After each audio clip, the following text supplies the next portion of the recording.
Diz assim a palavra de Deus: e o Verbo se fez carne e habitou entre nós, cheio de graça e de verdade, e vimos a sua glória como a glória do unigênito do Pai. Vamos todos juntos repetir. Eu creio que este verso ele é quase idêntico em todas as versões. Vamos juntos dizer: e o Verbo se fez carne e habitou entre nós, cheio de graça e de verdade, e vimos a sua glória como a glória do unigênito do Pai. Quem é Jesus? Eu tenho dito, irmãos, eu tenho dito, amigos, que a nossa atitude para com Ele depende de reconhecê-lo como Ele é. A não ser que você o conheça, a não ser que você saiba quem realmente Ele é, você não terá uma atitude correta para com Ele. Quem é Jesus? Segundo a Bíblia, Jesus é o Salvador. E a salvação que Ele veio trazer ao homem é tal que Ele precisava visitar a terra, Ele precisava nos visitar. Portanto, Jesus é Deus, o nosso Salvador. E por ser o nosso Salvador, a nossa atitude para com Ele a atitude adequada para com Ele é uma atitude de adoração, é uma atitude de entrega da vida, porque devemos entregar a nossa vida ao Salvador, senão Ele não nos salvará. O Evangelho de João nos apresenta Jesus, e se nós fizermos essa pergunta, quem é Jesus? João nos responde de uma maneira magnífica, e ele nos ensina a verdade sobre a pessoa de Jesus, que muitos desconhecem, apesar de anos de cristianismo. Em primeiro lugar, João nos diz que Jesus é o Verbo. Nós sabemos que o verbo é uma palavra que numa frase expressa a ação. A palavra, o verbo, significa dizer que Jesus é a comunicação de Deus. E assim como cada um de nós, quando se comunica através da fala, através da palavra, nós nos expressamos e nos damos a conhecer, Jesus é o Verbo de Deus. Jesus é a comunicação máxima, é a comunicação plena de Deus. Tudo quanto Deus queria dizer ao homem, Ele disse em Jesus e através de Jesus. E segundo João, o Verbo é eterno. A palavra de Deus é eterna, porque no primeiro versículo está escrito: no princípio era o Verbo. O verbo ser está no presente contínuo, dando a ideia de uma existência eterna, ininterrupta. E quem é que tem existência eterna e que precede todo o universo? Deus. João nos diz que o Verbo, além de eterno, o Verbo estava com Deus, e pelo fato de estar com Deus, fica claro que o Verbo é uma pessoa distinta da pessoa de Deus. Ele tem personalidade própria, é uma pessoa distinta da pessoa de Deus, porque estava com Deus. E João nos diz uma terceira verdade a respeito do Verbo: e o Verbo era Deus. Mais uma vez o verbo ser, para agora nos ensinar que a natureza da palavra eterna que estava com Deus é divina, natureza divina. Portanto, quem é Jesus? Jesus é o Verbo, é a palavra de Deus, eterna e pessoal, e que tem natureza divina. Portanto, Jesus é Deus. E a Bíblia está dizendo: e o Verbo eterno, pessoal e divino se fez carne. O verbo fazer, traduzido aqui, se fez, é o mesmo usado no versículo 3, para dizer que todas as coisas foram feitas por intermédio dele, e sem ele, nada do que foi feito se fez. Tudo o que existe, todo o universo foi feito, foi criado. O universo nunca existiu eternamente. Ele teve um começo, e ele é produto do poder de Deus, que criou todas as coisas através da palavra, através de Jesus Cristo. Todas as coisas foram feitas, criadas, e João está nos dizendo que o Verbo se fez carne, porque ele se tornou algo que ele não era. Jesus, a pessoa eterna do Filho de Deus, não era humano, não tinha a natureza humana, mas ele se fez carne. Ele criou para si uma natureza humana, e quando ele se faz carne, assumindo a natureza humana, com todas as propriedades da natureza humana, ele se torna Emanuel, Deus conosco, aquela pessoa que tem agora duas naturezas, a natureza divina e a natureza humana. A salvação do homem, a sua salvação e a minha salvação a salvação exigia que só Deus a operasse. E Jesus é Deus, ele tem a natureza divina, mas esta salvação também exigia que alguém substituísse o homem, pagando o preço, pagando a penalidade por seus pecados. Portanto, tinha que também ser humano. E Jesus Cristo, a pessoa eterna, cuja natureza é divina, adicionou à sua pessoa a natureza humana. E ambas naturezas, a natureza divina e a natureza humana, conviveram, coexistiram na única pessoa de Jesus. Portanto, quem é Jesus? É o Verbo, a palavra eterna, portanto divino, mas ele se fez carne, ele criou para si uma natureza humana, quando pelo poder do Espírito Santo, ele foi gerado no ventre de Maria, ali lhe foi atribuída a natureza humana, e para todo sempre ele passou a ser o Deus homem, o Emanuel, Deus conosco. E estas naturezas não se confundem, não se misturam, e o fato de ter assumido a natureza humana não subtraiu nada de sua natureza divina. O Deus homem, quem é Jesus para nós? É o Deus homem, o Verbo eterno, que criou todas as coisas, agora, assumindo a natureza humana, assumindo todas as propriedades da natureza humana.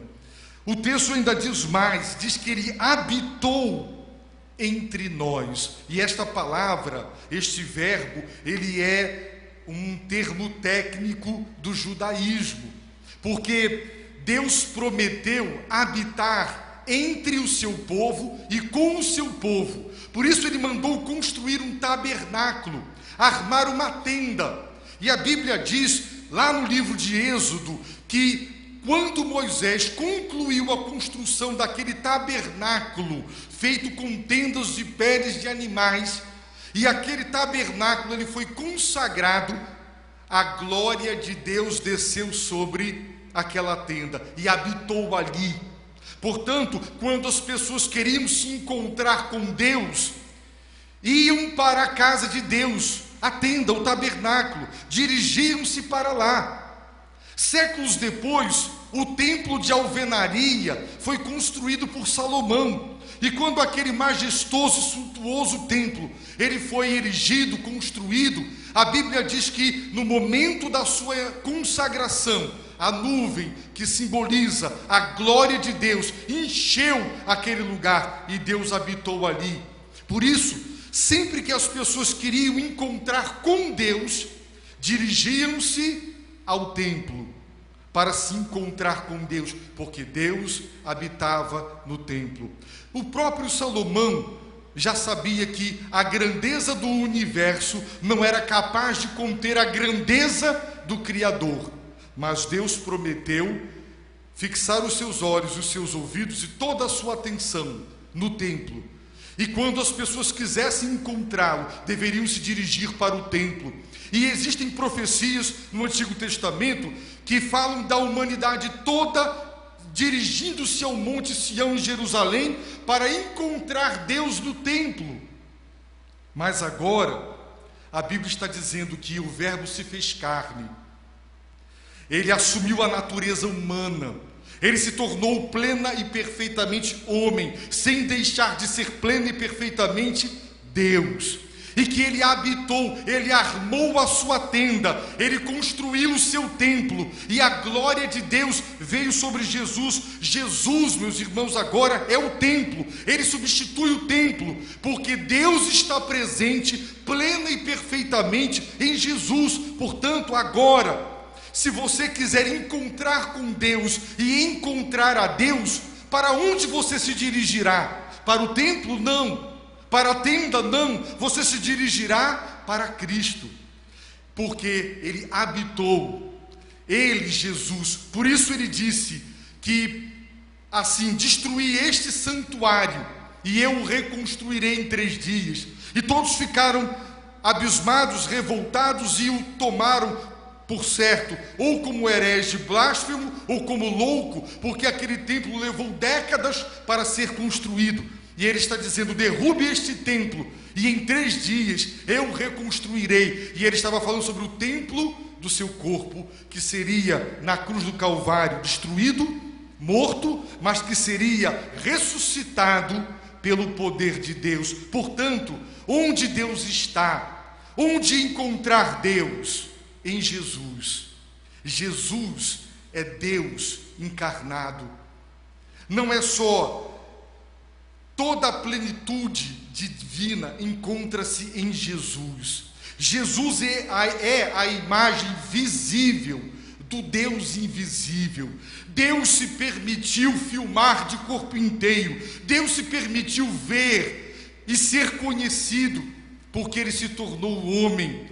Por isso, meus irmãos, a Bíblia está dizendo que o Verbo se fez carne, Ele assumiu, Ele criou uma natureza humana e Ele a tomou para si, e Ele foi um homem como cada um de nós, e Ele habitou. Deus veio habitar entre os homens, no homem Jesus de Nazaré. Onde encontrar Deus? Em Jesus. E como a igreja hoje é o corpo de Cristo, e Ele é a cabeça desse corpo, as pessoas encontrarão a Deus na igreja que se mantiver fiel à pregação do evangelho bíblico, porque a igreja não tem mais templo. Isso aqui não é o templo da igreja, é apenas o auditório onde esta igreja se congrega, porque a igreja é o templo, é o lugar onde Deus está agora em plenitude. Por isso Paulo diz que quem destruir o santuário de Deus que é sagrado, ele diz: esse santuário sois vós, a igreja, o corpo de Cristo. Meus irmãos, o apóstolo João prossegue dizendo mais 2 grandes, maravilhosas verdades sobre Jesus, dizendo que Ele era cheio de graça, cheio de verdade. Observem, cheio de graça. A graça é uma palavra bíblica que traz consigo todo um conceito maravilhoso, mas a essência da palavra graça e tudo quanto Deus nos ensina através dela é a nossa admiração. Sabe por quê? Porque quando alguém faz alguma coisa boa para quem merece, todo ato de bondade para quem tem mérito e para quem é digno não causa espécie, não causa admiração. Por quê? A pessoa é boa, a pessoa é digna, portanto fazer o bem para quem é bom é natural. A explicação para o ato de bondade está no mérito da pessoa que recebe a bondade que foi dada. Mas quando se observa que alguém está sendo generoso e bom para com pessoas que são indignas, que têm demérito, que são pecadoras, que deram as costas, que fazem o mal. Então estes atos de bondade, eles causam admiração, espanto, e as pessoas começam a perguntar: como explicar atos de bondade, maravilhosas dádivas para quem não merece? Pelo contrário, mereceria o oposto do que está recebendo. E então a Bíblia nos fala da graça, porque a graça é a palavra que explica a bondade de Deus, quando dá, quando abençoa aquele que não tem mérito para receber as suas bênçãos, aquele que não é digno de receber as suas bênçãos. Eu me lembro muito bem de uma reportagem, quando uma senhora cujo assassino do seu filho estava preso, e ela passou a visitá-lo, a levar comida para ele e a cuidar dele, e ninguém entendeu todos aqueles gestos de bondade daquela mulher para com aquele rapaz que havia tirado a vida do seu filho. Isso é graça, que revela a bondade de quem está doando, de quem está dando, mas também revela o demérito de quem está recebendo. E é isso que nos causa estranheza. Como Deus pode nos dar tantas maravilhas, nós que não somos dignos de nenhuma delas? Como explicar isso? A graça. Jesus, cheio de graça, cheio de bondade. E querem a maior evidência da bondade de Deus? Ele, o Verbo eterno, divino, se faz homem, assume a natureza humana e vem viver entre os homens. E ele veio para o que era seu, a humanidade. E o texto bíblico diz que os seus não o reconheceram e não lhe deram as boas-vindas. Mas ele continuou curando as pessoas, fazendo bem às pessoas, e só recebendo em troca o ódio, a indignação das pessoas. E ele continuou abençoando as pessoas. E Deus, disse Jesus, faz chover sobre maus e bons, nos envia estações frutíferas. Quantos atos de bondade da parte de Deus! É por isso que a Bíblia do início ao fim exalta a benignidade de Deus. Existem salmos que exaltam o tempo todo que Deus é benigno, porque Deus só faz o bem, que Deus é bom e os seus atos de bondade. Por isso a Bíblia está dizendo que Jesus, o Verbo, a comunicação plena e máxima de Deus, eterno, humilhou-se, assumindo a natureza humana, veio habitar entre os homens e com os homens, mas cheio de graça, cheio de bondade, bondade que o levou a fazer o bem, sobretudo a ir à cruz. Eu não morreria por ninguém, eu não me ofereceria para pagar a pena de ninguém, nem que me dissessem que era a melhor pessoa do mundo, que estava prestes a descobrir a cura do câncer e a cura da AIDS. Eu diria: eu não morro no lugar dele. Ele pecou, ele pague pelos seus erros. Eu não dou a minha vida por ninguém, e você também não daria. Graça significa doar-se, dar. E Jesus não veio trazer algum presente menor, ele veio trazer a sua vida como a dádiva maior, e ele se deu a si mesmo por nós na cruz do Calvário. Como explicar o eterno Criador na cruz? Um ato de bondade, no lugar de quem? No meu lugar, no seu lugar, no lugar de nós, pecadores, indignos do seu amor, da sua bondade. Por isso a Bíblia diz, cheio de graça. Não é à toa que as pessoas se maravilhavam com as palavras de graça que saíam dos seus lábios, porque a boca fala do que está cheio o coração, e como ele estava cheio de graça, tudo o que ele dizia era a graça de Deus. Mas João nos diz que ele também estava cheio de verdade. Observem bem, muitos de nós aqui com certeza já fizemos alguma prova onde nos mandam analisar uma frase e para dizer se ela é verdadeira ou se ela é falsa, não é verdade? No entanto, Jesus cheio de verdade, não há falsidade. A grande questão hoje, com a pluralidade religiosa, é a confusão que isso tudo gera na mente das pessoas. O inimigo de nossas almas, ele tem trabalhado a dimensão espiritual do ser humano e incentivado a criação de muitas, diversas, distintas e contraditórias religiões. E as pessoas ficam assim: onde está a verdade? O que é falso? O que é verdadeiro? Jesus, cheio de verdade, nele você identifica a verdade para separar o que é falso.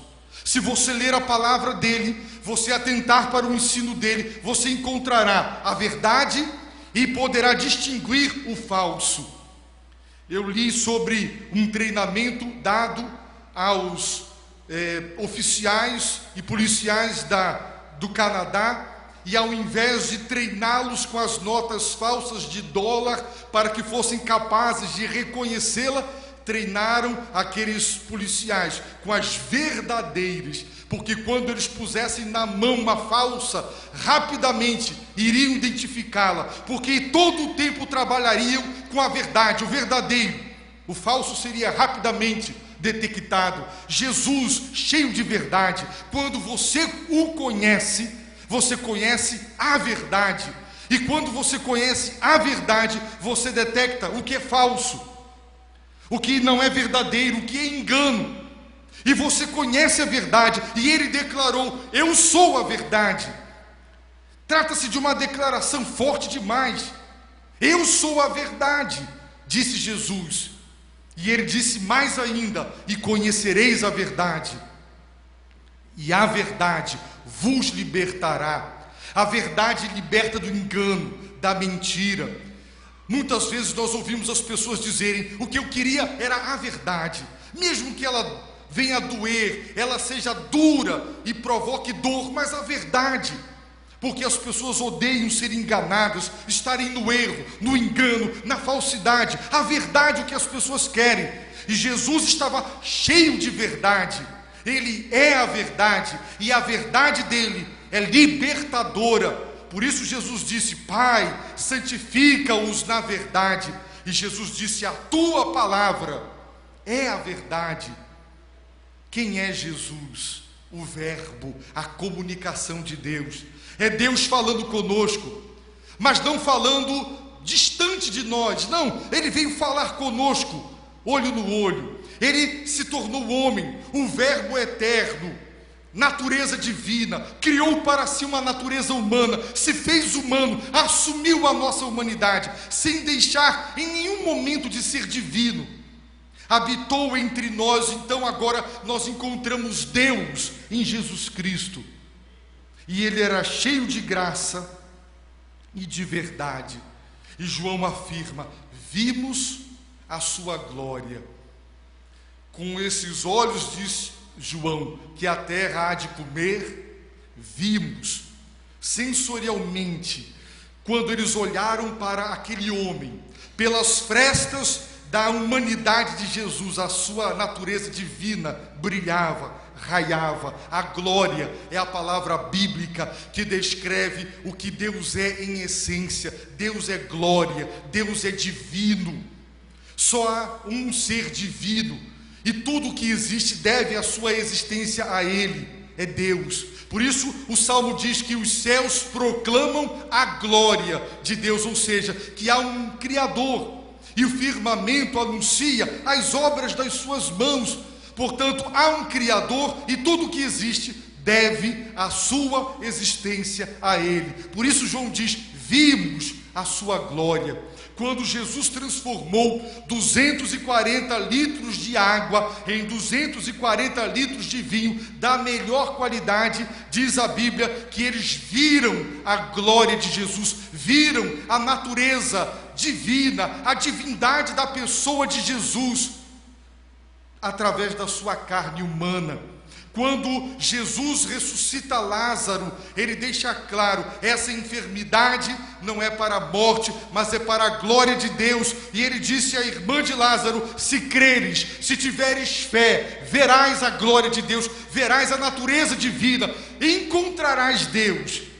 É possível ver, e João diz: vimos a sua glória, aquela glória que repousou sobre o tabernáculo no deserto, aquela glória que encheu o santuário, o templo de alvenaria construído por Salomão, e os sacerdotes não conseguiram manterem-se de pé, saíram porque a glória de Deus encheu aquele lugar. Quando Moisés pediu a Deus para ver a sua glória, e Deus não o permitiu, agora a Bíblia está dizendo: vimos a sua glória. Se você quer ver a glória de Deus, você tem que olhar para Jesus. Vimos a sua glória como a glória do unigênito do Pai.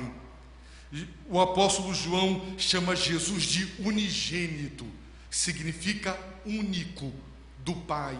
Não é só único numericamente, mas singular, não há outro.